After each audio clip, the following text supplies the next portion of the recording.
जय काती मातम की जय हो। जय श्री कृष्ण। 28वां अध्याय। 28वां अध्याय।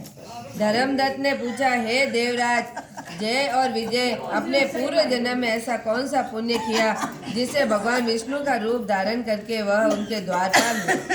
प्राचीन काल में वृंद बिंदु और पुत्र देहूति कदम ऋषि के द्वारा केवल देखने मात्र से दो सुंदर बालक उत्पन्न हुए। उनमें से बड़े का नाम जय और छोटे का नाम अजय हुआ। बाद में देवहूति और कपिल देव जी भी हुए। जय और विजय विष्णु के बड़े भक्त और धर्मात्मा थे। दोनों नित्य प्रति अष्टांक्षर मंत्र का जाप करते और विष्णु जी का व्रत करते। भगवान इन दोनों भाइयों पर अत्यंत प्रसन्न थे और नित्य पूजा समय इनको दर्शन दिया करते थे। एक समय राजा निरंतर पर देव ऋषि नारद जी गणों से यज्ञ में पधारे। उस यज्ञ में जय और ब्रह्मा और अजय और पुरोहित बनकर यज्ञ में संपूर्ण करवाया।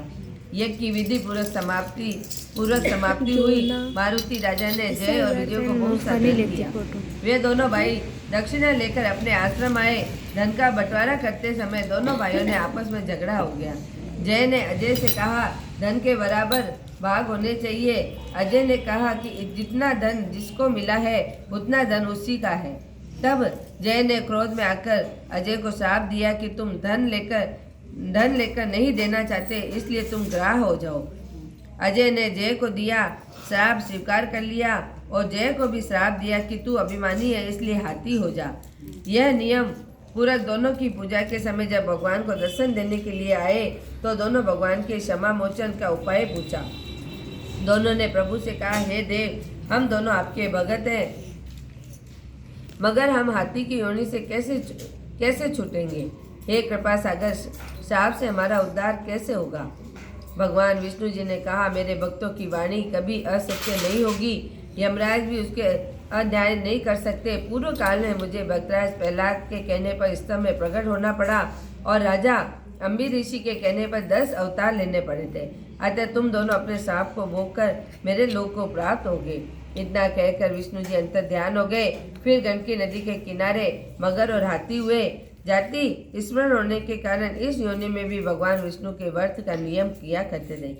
एक दिन कार्तिक के पूर्णमासी में वह हाथी स्नान करने को नदी में गया। तब पीछे जन्म के श्राप का स्मरण करके मगर ने हाथी को पकड़ लिया तो हाथी ने भी विष्णु का स्मरण किया।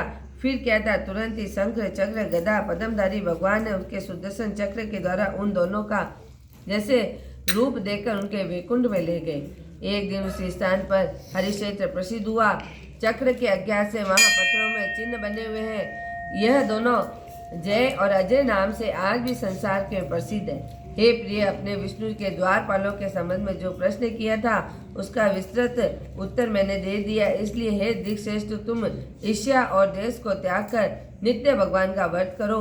जगत के प्रत्येक जीवन में समष्टि से देखो। तुला, मकर और मेष संक्रांति में नित्य प्रातः स्नान किया करो। तुलसी वन की रक्षा किया करो।